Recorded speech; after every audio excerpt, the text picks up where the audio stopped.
Como decíamos, vamos a continuar con la primera ponencia de esta primera parte del primer día del Congreso Internacional Plan Futuro 2020, paradigma para una nueva era en su primer día. Vamos a tener esta ponencia que es Educación Siglo XXI, el debate sobre la transformación de la educación, perspectivas del presente y del futuro. Quien estará a cargo de esta ponencia es Axel Didriksson Takayanagi, investigador de la Universidad Nacional Autónoma de México y coordinador de la Cátedra UNESCO de México, precisamente. Es de investigador titular y coordinador general a tiempo completo y definitivo de la Universidad Nacional Autónoma de México, adscrito al Instituto de Investigaciones sobre la Universidad y la Educación. Doctor en Economía, maestro en Estudios Latinoamericanos y licenciado en Sociología por la Universidad Nacional Autónoma de México. Presidente de la Global University Network for Innovation para América Latina y el Caribe, secretario de Educación del Gobierno del Distrito Federal del 2006 al 2009, investigador nacional nivel 3 del Sistema Nacional de Investigadores, coordinador de la Cátedra UNESCO, Universidad e Integración Regional desde 1995 a la fecha. Consultor del Instituto de la UNESCO para la Educación Superior de América Latina y el Caribe. Y entonces él está con nosotros. Este es un breve resumen de toda su actividad y experiencia profesional. Y vamos a tenerlo con nosotros para la primera ponencia, Educación Siglo XXI, el debate sobre la transformación de la educación, perspectivas del presente y del futuro. Adelante entonces, Axel Didriksson, bienvenido y lo escuchamos.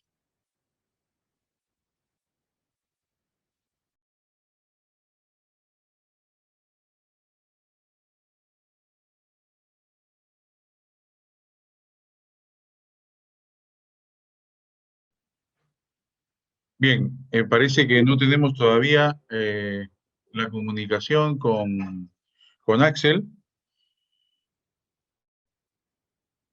Eh, Vamos a tratar entonces de conectarnos mientras esto ocurre. Les informamos que vamos a tener a partir de las 11, eh, vamos a tener a las 11 la siguiente ponencia, que es Ciencia, Tecnología e Innovación. Me parece que de repente, no sé si tenemos conectado ya a Ivonne, porque de lo contrario podemos correr la ponencia de Ivonne Sugasti para que mientras esperamos la conexión con Axel. Si es así, por favor, no sé si podría confirmarme. Sí, buenas tardes, buenos días, Sergio. Estoy conectado y listo. Perfecto, señor Sugasti. Muchas gracias por su conexión en el primer Congreso Internacional Plan Futuro 2020. Desde ya la bienvenida y nuestro agradecimiento. Aquí en Perú, todavía buenos días. Entiendo que ya en España, buenas tardes. Así es, ya estamos en el horario de la tarde y vamos, si quieren, yo estoy preparado para intervenir ahora. Perfecto. Entonces, déjeme tener el ok. Rosario, por favor, si me da el ok para entrar de frente con el señor Sugasti. La siguiente, y mientras esperamos la conexión con Axel. Listo. Entonces, muchas gracias. Ivonne Sugasti. ¿Está bien dicho su nombre, Ivonne, así? Sí, sí, está bien, está bien. Un nombre Perfecto, vasco. perfecto. Qué gusto. Él es chair de Millennium Project. Está con nosotros desde España y ya se ha anunciado el tema ciencia, tecnología e innovación. Conclusiones del estudio, trabajo, tecnología 2050 del proyecto Millennium. Permítame, por favor, señor Sugasti, hacer una breve reseña de su experiencia profesional. Es del Instituto Europeo de Prospectiva y Estrategia, director de proyectos internacionales, Mondragon Corporation, presidente del nodo español del proyecto Millennium y miembro del Comité de Dirección Mundial, director adjunto de la Red Iberoamericana de Prospectiva, RIVER. Desde 1999 ha dirigido numerosos proyectos sobre planificación estratégica y prospectiva. Ha participado también en la elaboración de diversos estudios sectoriales y planes estratégicos empresariales en Telefónica, Repsol, Mondragon Corporation, entre otras grandes empresas, así como en proyectos prospectivos estratégicos en el sector público en diferentes países como Uruguay, Colombia, Cuba, Canadá, Estados Unidos y para la Unión Europea en la Comisión Europea. Bienvenido nuevamente, señor Sugasti. Queda usted en libertad de poder iniciar su ponencia programada para el día de hoy. Muy bien, pues voy a compartir mi presentación. No sé si pueden verlo. Bueno, Sí, está perfecto, señor Sugasti, adelante. Muy bien, pues además un poco continuando con la presentación anterior de nuestro director ejecutivo del proyecto Millennium, Jerome Glenn, voy a pasar a presentar las conclusiones del estudio Trabajo Tecnología 2050 del proyecto Millennium, que fue el estudio que completamos previo al estudio de escenarios del COVID, que ha presentado Jerome Glenn y que, bueno, y que coincide también en ese análisis tecnológico, ¿no? del que venimos hablando ahora en el turno de preguntas. Bueno, creo esto lo voy a pasar más rápidamente, ¿no? Ya entiendo que el director Glenn les ha hablado de qué es el proyecto Millennium. Ya saben que la concebimos como una transinstitución, digamos un nuevo tipo de entidad que trata de unir a las diferentes agentes o instituciones, ¿no?, que son relevantes en cuanto a lo que nosotros entendemos que son los grandes desafíos globales de la humanidad. Organizaciones de la ONU, gobiernos, ONGs, corporaciones, universidades. Con este concepto un poco de transinstitución, trata de unir, digamos, las visiones locales con las visiones globales, ¿no? Es decir, a través de sus más de 60 nodos a nivel mundial, en todos los continentes. Esos nodos lo que hacen es contribuir a la labor de investigación del proyecto Millennium a través de la traducción digamos, de todas esas investigaciones al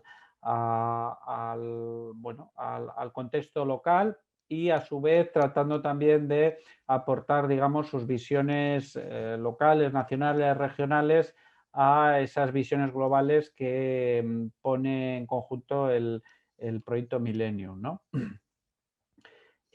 Bueno, además de eso, también Jerome Glenn ha mencionado un poco que hemos desarrollado a lo largo de los años, digamos, el mayor o el más extenso, la más extensa caja de herramientas o digamos, serie de metodologías y de herramientas de prospectiva estratégica, que además están traducidas en varios idiomas y que están disponibles en la página web del proyecto Millennium, 39 capítulos, 37 métodos, bueno, pues cientos de páginas de investigación sobre todos estos métodos y herramientas, para que no, digamos que por herramientas que no sea que no se utilice la perspectiva estratégica, ¿no?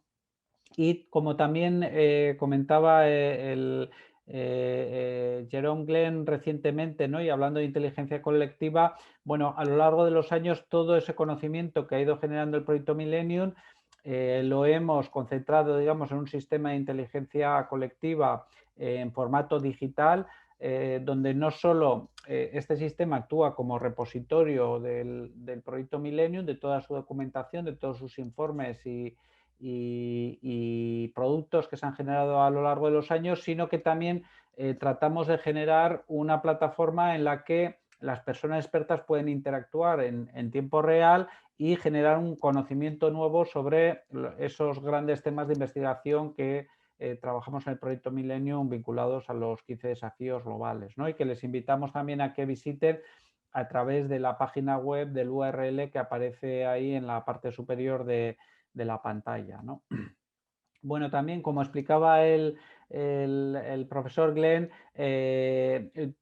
anualmente o ahora cada 2 años publicamos un informe global, ¿no? Donde analizamos cuál es el estado de la humanidad respecto a estos grandes desafíos globales.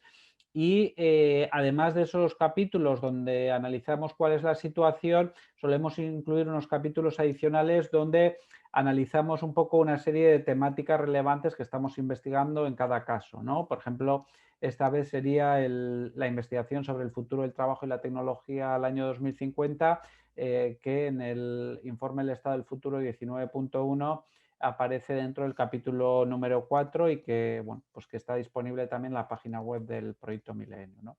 En definitiva, y como ya adelantaba el profesor Glenn, el proyecto Millennium trata de generar una investigación sobre futuros en torno a esos 15 grandes desafíos globales que afronta la humanidad, que son estos grandes desafíos, digamos, resumidos de una forma sintética y que además hoy en día tienen una correlación también con los Objetivos de Desarrollo Sostenible o Objetivos de Desarrollo Sustentable 17 de Naciones Unidas, que es la agenda global que tenemos por parte de Naciones Unidas y que, bueno, también hay que precisar que tanto en la agenda global actual de los ODS como en la agenda global anterior de los Objetivos de Desarrollo del Milenio al año 2015, Naciones Unidas tiende a hablar siempre de objetivos, ¿no? En un concepto más, digamos, de planificación estratégica, esos objetivos que la humanidad tiene que alcanzar para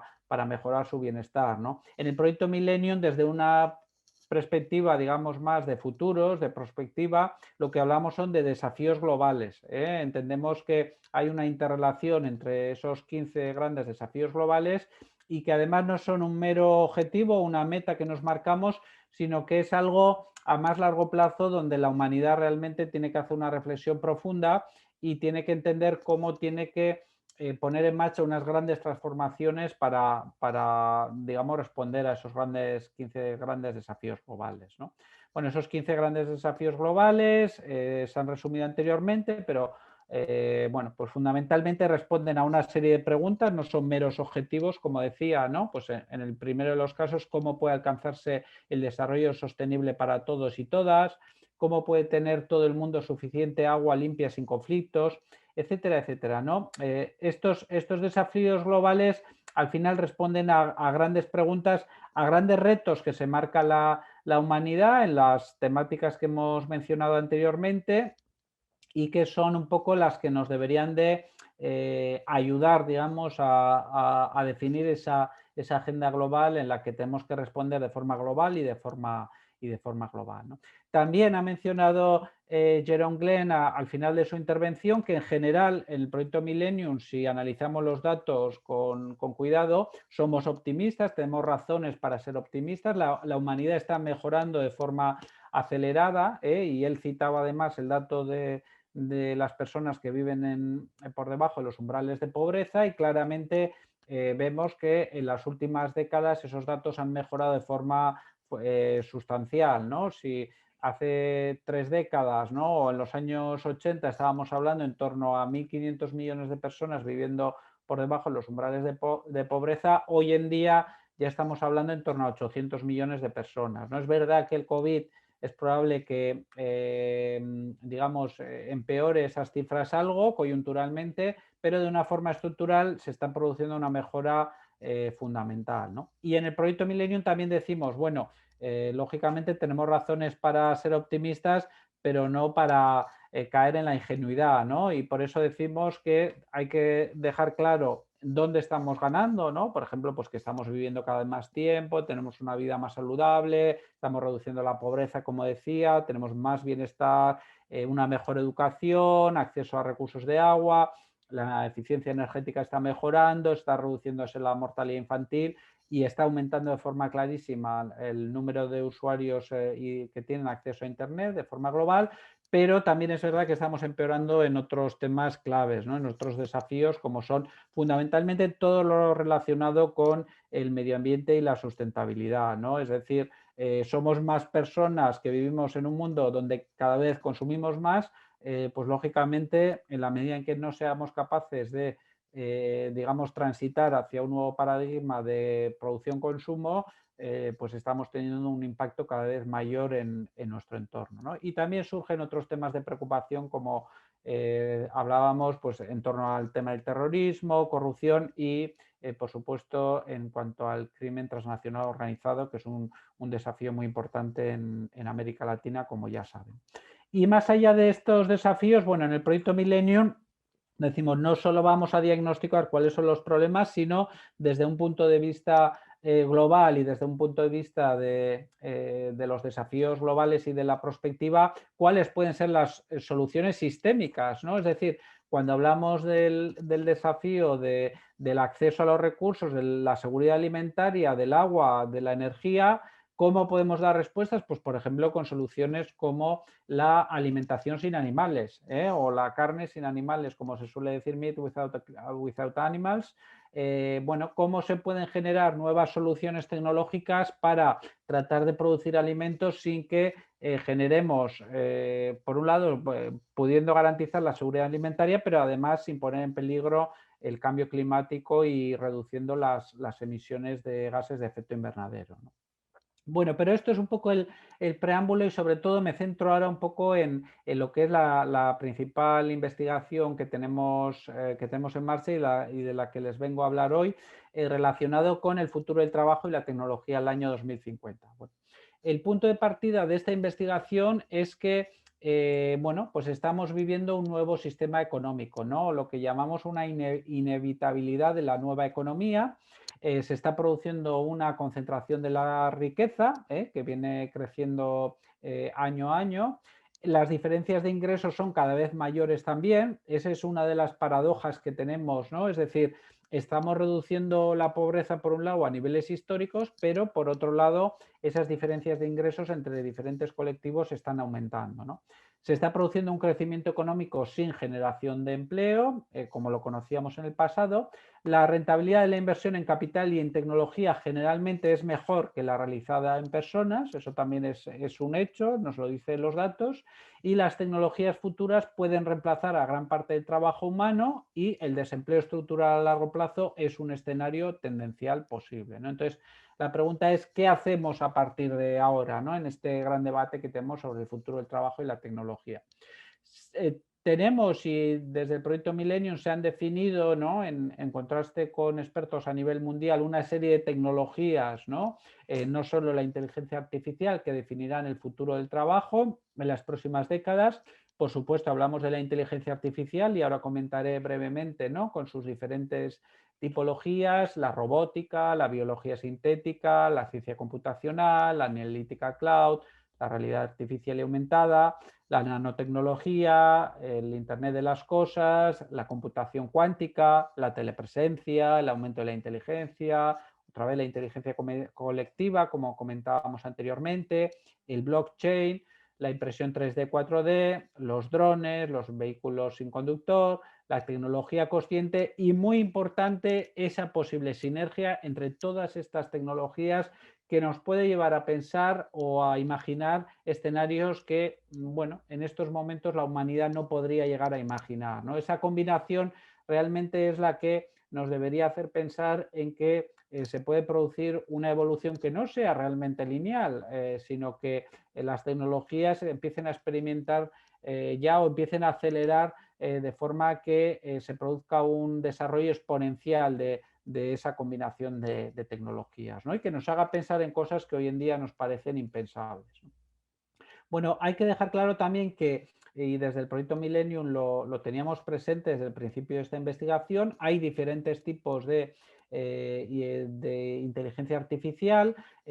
Muchas veces la confusión que se genera entre, al mezclar este tipo de tecnologías, genera, digamos, debates estériles, ¿no? Sobre hacia dónde tenemos que avanzar, ¿no? Dónde tenemos que poner los focos. Lo que nos dicen los mejores expertos en inteligencia artificial es que la inteligencia artificial que conocemos en la actualidad es la inteligencia artificial estrecha, es aquella en donde los seres humanos seguimos, digamos, programando a las máquinas, a los robots, a esa tecnología para que, bueno, pues realice tareas y, por tanto, todavía estamos en esa relación. Pero es verdad que los expertos, las personas expertas nos dicen también que hay un próximo estadio denominado como de inteligencia artificial general, donde la inteligencia artificial podría llegar al nivel de la inteligencia humana, digamos, ¿no? Que es lo que en muchos casos se ha denominado la famosa singularidad, donde la inteligencia artificial ya tendría una capacidad equiparable a la de los seres humanos, ¿no? Incluso se predice bueno, o se habla de un tercer tipo de inteligencia artificial, lo que es la superinteligencia artificial, que podría incluso superar a la inteligencia artificial humana, ¿no? Y por tanto sería ya un nivel de inteligencia artificial, pues, bueno, pues de un orden, bueno, pues de algo que no conocemos en la actualidad, ¿no? Y precisamente sobre esto también nos alertan los expertos, porque nos dicen que realmente las personas que más saben sobre inteligencia artificial no saben ni si llegaremos a esos estadios de inteligencia artificial ni cuándo ocurrirá eso, ¿no? Entonces, digamos, todos esos escenarios apocalípticos que muchas veces se plantean, bueno, pues hoy en día todavía no sabemos cuándo se pueden llegar a producir y por tanto es bueno que sigamos investigando en este ámbito para tratar de digamos, identificar las oportunidades y tratar de, digamos, prepararnos respecto a las posibles amenazas al respecto, ¿no? Y en este sentido, bueno, pues partimos de esa idea cuando recientemente al director Jerome Glenn le estaban preguntando en el turno de preguntas, ¿no? Sobre si en el futuro seguiremos trabajando, si tendrá sentido el concepto de trabajo. Bueno, pues él realmente decía que en un futuro, en el año 2050, digamos, tendremos probablemente otra definición de trabajo. El trabajo será entendido como, bueno, pues una realidad que tendrá otra naturaleza claramente y podríamos llegar incluso a este escenario en el que existiera una especie de avatar, ¿no? Basado en inteligencia artificial de nosotros mismos, que trabajara para nosotros de forma que nosotros nos dedicáramos a desarrollar nuestras competencias naturales y nuestros gustos, ¿no? Para tratar de mejorar, pero sin tener, digamos, esa presión por conseguir, digamos, los recursos para cubrir nuestras necesidades, como ocurre en la actualidad con la pirámide de Maslow, que también citaba Jerome Glenn, ¿no? Bueno, fundamentalmente les cuento que la investigación sobre el futuro del trabajo y la tecnología ha seguido una serie de fases principales, ¿no? Que son bastante lógicas, una revisión de la literatura, un Delphi en tiempo real a nivel mundial, un borrador de desarrollo de 3 escenarios globales al año 2050 de referencia, un Delphi para el feedback separado sobre cada uno de los escenarios, luego posteriormente redactamos los escenarios finales, las políticas y las consideraciones y también pusimos en marcha en los diferentes países los talleres nacionales para explorar las estrategias de largo alcance, recoger los resultados de los talleres de planificación nacional, analizar y sintetizar los resultados y finalmente emitir el informe final para el debate público, que es este informe del que les he hablado al principio y que tienen a su disposición en la página web del Proyecto Milenio, ¿no? Bueno, yo a partir de ahora y terminando ya un poco mi exposición, resumiré un poco lo que son los 3 grandes escenarios que hemos obtenido en esta investigación sobre el futuro del trabajo y la tecnología al año 2050. En el libro, si les interesa, que como decía lo tiene en la página web, verán que la redacción de estos escenarios es bastante sencilla. Cada uno de ellos cuenta con en torno a 10-15 páginas de desarrollo. Y como buena definición de cualquier ejercicio de escenarios, lo que contienen es una relación entre las causas y los efectos de las variables más relevantes que componen cada uno de esos escenarios, ¿no? Para que el lector pueda entender cómo llegamos a cada uno de los escenarios, con qué causas y con qué efectos, ¿no? Bueno, tendríamos un escenario tendencial que denominamos es complicado, una mezcla de todo. Es un escenario tendencial pero tirando a negativo, como verán ahora. Un segundo escenario que sería más negativo todavía, ¿no? Desorden político-económico, desesperación futura. Y un tercer escenario que hemos denominado, si los humanos fueran libres, la economía de la autorrealización, de la que también algo nos ha hablado el Jerome Glenn, el director del Proyecto Milenio, ¿no?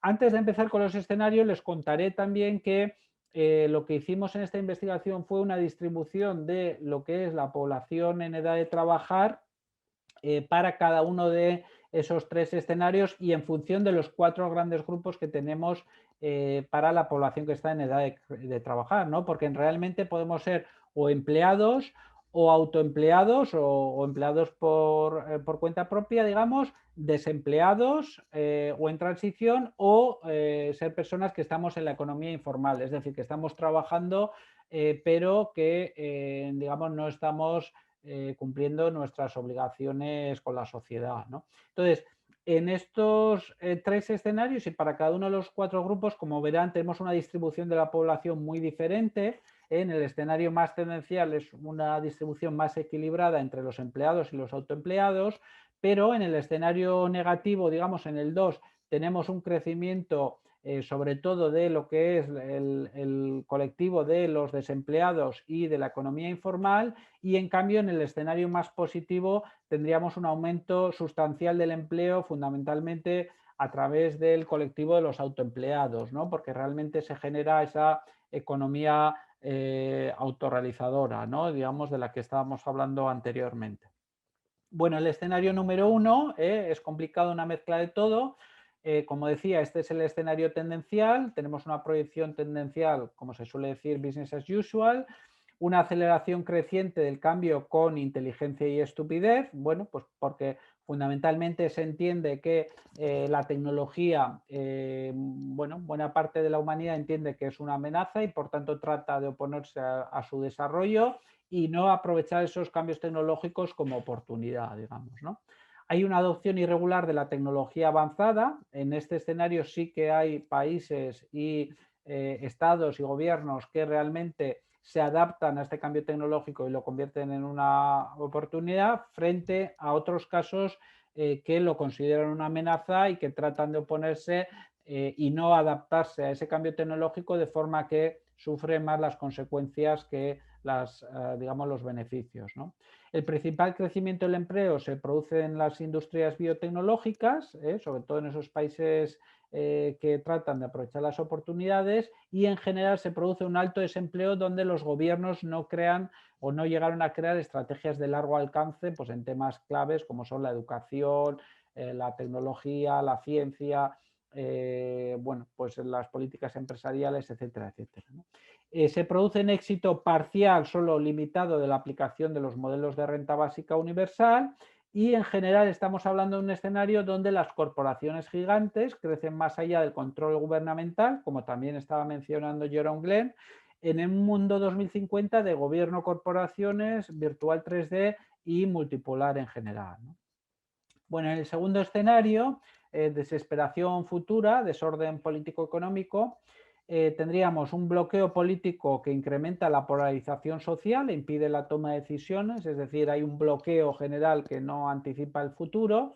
Migraciones políticas, económicas, medioambientales que obligan a aumentar o que suponen un aumento de los conflictos étnicos, tal y como se veía en esa fotografía, ¿no?, que les he enseñado en la presentación inicial de los tres escenarios.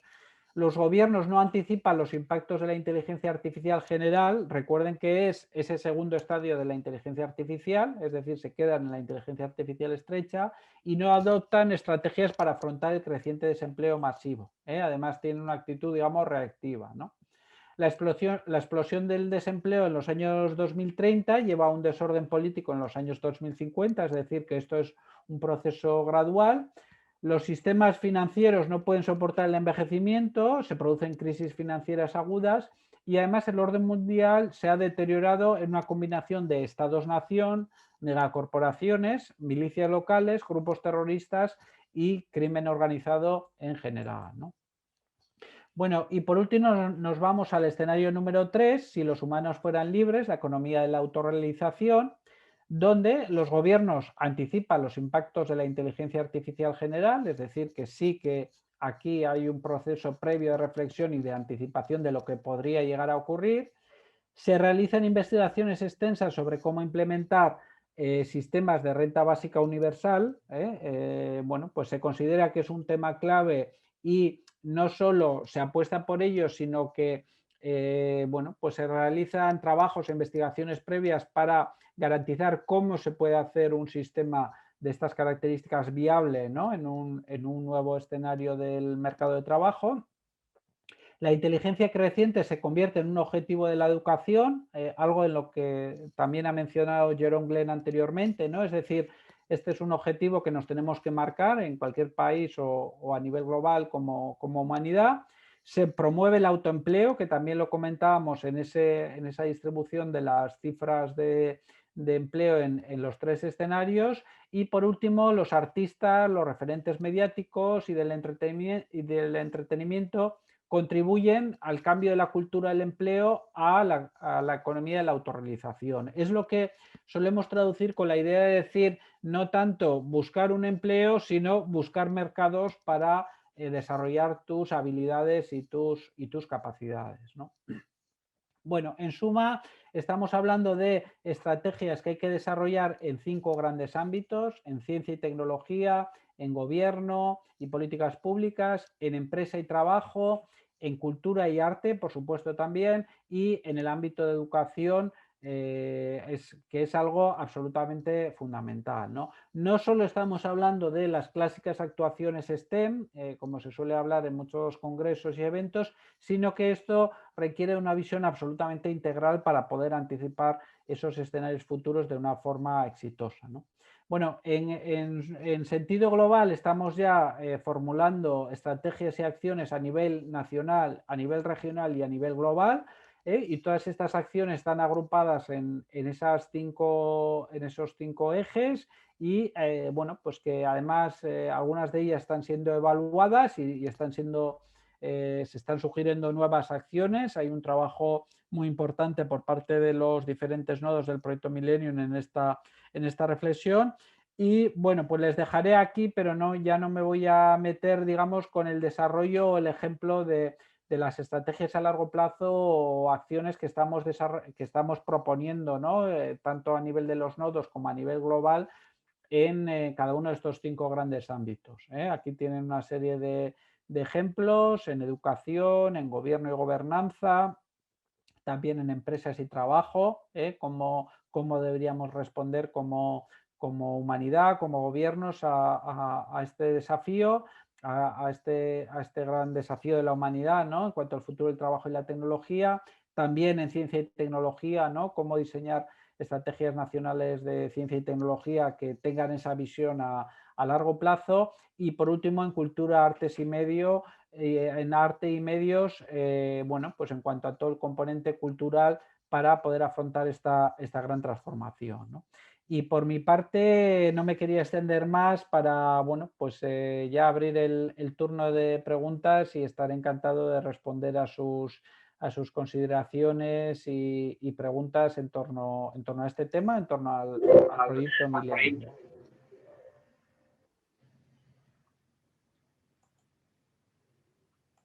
Muy bien, muchas gracias a la participación de Ivonne Sugasti, Chair del Millennium Project, que ha estado con nosotros en esta ponencia Ciencia, Tecnología e Innovación, con el tema específico Conclusiones del Estudio, Trabajo, Tecnología 2050 del proyecto Millennium.